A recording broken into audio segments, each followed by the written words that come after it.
If you haven't completed the 6.1 story chapters of the Endwalker expansion, I suggest you turn back now. That's because the world of darkness awaits. The Warrior of Light is close to finding a way to the 13th, a ruined reflection swallowed up by the void, and they may encounter a friend on the other side.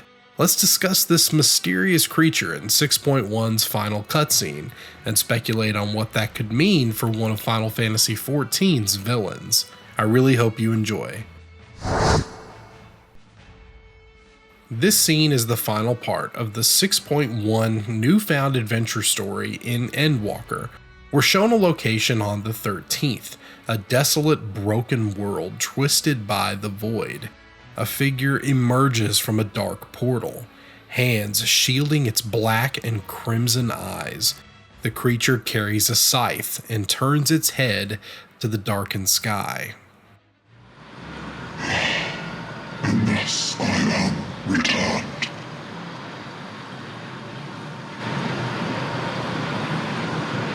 To be swallowed, bereft of senses. We've seen this figure before. It's the Reaper avatar that accompanies Zenos Galvus during the Endwalker chapters. So what is this avatar up to, and why are we seeing it now? To better understand this character and its circumstances, let's talk about the lore behind Reapers a little bit. The Lodestone website says this about the job. The Garlean forebears were once humble farmers who made their home among the sun-drenched fields of southern Ilsabard. That was until they were driven from this paradise by invaders wielding arcane magics. Forced north into the frigid mountains, the survivors sought a means to tap into the reservoir of ether otherwise closed to them. A daring few found their answer within the void, binding themselves to its creatures to gain verbotent power fed by the souls of the slain. Once more they took up their sides, this time to reap a crimson harvest. Each Reaper makes a pact with their avatar as an ally and to increase their own power. They appear when Reapers use certain job abilities, like Enshroud. These avatars are voidsent, creatures twisted in mind and body because they've been deprived of ambient ether needed to survive. Voidsent are consumed in primordial darkness. They exist because of the excess of dark ether messing with the etheric harmony of living creatures. That's how they turn from more natural creatures into monstrosities. Their desires are enhanced to uncontrollable levels. This makes voidsent seem barbaric and inarticulate, and most are, but there is a hierarchy to their strength and intelligence. We've seen some instances of voidsent who can speak, scheme, and manipulate the void to a dangerous degree. Diabolos, Ferdiad, and the Cloud of Darkness being the best examples. We know that traveling between shards is a difficult task that few can accomplish, but voidsent can appear in other worlds. Y'shtola explains that summoning a voidsent is similar to how the Scions made the journey to the First. The soul of the voidsent travels through the rift to the source, where it must find a vessel. This is also how a partial summoning by Elidibus manifests him as the Warrior of Light in the Seed of Sacrifice trial. Zenos' avatar accompanies him through Endwalker. The game's director, Naoki Yoshida, has hinted that Zenos' voidsent avatar is unique. He said in an October 2021 interview that there's a reason Zenos chose to abandon the path of the samurai in favor of a Reaper, but he couldn't reveal why just yet.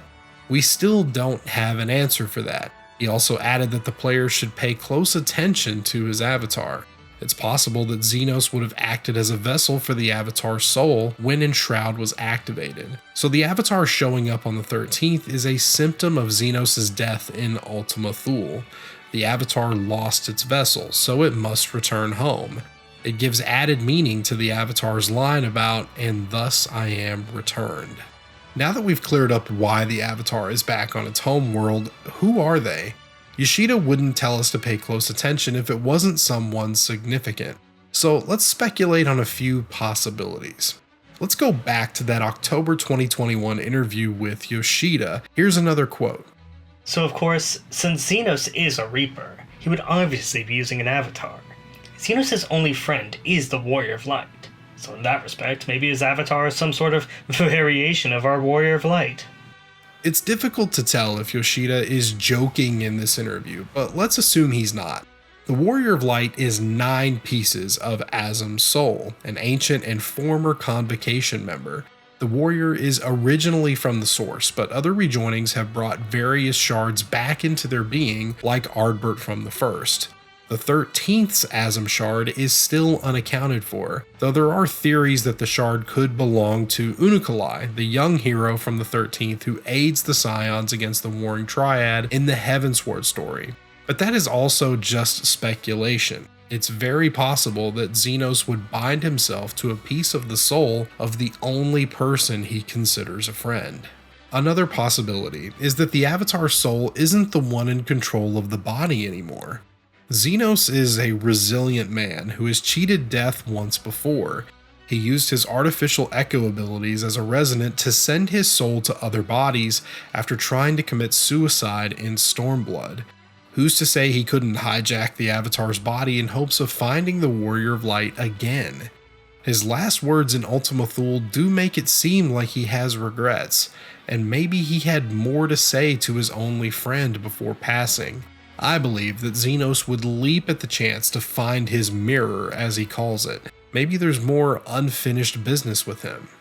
Let's compare what the Avatar says in the final cutscene with something Zenos says to the warrior in Ultima Thule. To be swallowed, bereft of senses.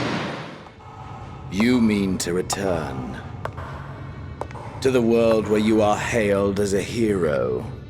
Notice that Zenos refers to the source as a place where the Warrior of Light is considered a hero. The people look up to them, countless lives saved for their efforts. Then we have the Avatar, lamenting that the 13th is a world deprived of heroes. There's also the issue with Zenos' minion, or rather, the lack of one. Yoshida made a comment about minions, villainous NPC characters, at a 2022 FanFest. As for NPC minions, they are all checked in order to avoid spoilers. NPC minions are only made when their characters have finished their role, so please think that if a character doesn't have a minion yet, they still have a role to play. Should this be taken as confirmation that Zenos' story is incomplete? No, but it is worth mentioning. It's also possible that Zenos will stay dead this time. Yoshida said in the February 2022 live letter that Zenos' heart did stop and that he was no longer breathing in that final cutscene. That means he's definitely dead. Head writer Natsuko Ishikawa added her take on Zenos in an interview with Games Radar. His story needed no further embellishment, nor any further happiness or misery. These quotes are somewhat conflicting. Personally, I believe Zenos is dead, but his story isn't finished yet. Another theory about the Avatar is that they are the soul of one of the heroes of the 13th. We know Unukalai, the bringer of light I mentioned earlier, is the one who clashed with the Ascian Igiorum. This conflict triggered the flood of darkness that corrupted the 13th. Unukalai wasn't the only hero operating in the 13th at the time, but he added that these champions were divided and didn't work with one another. These champions were more than likely swallowed up by the void in that flood. Zenos' avatar could be one of them. The last theory is that the Avatar is Azdaia, a member of the First Brood.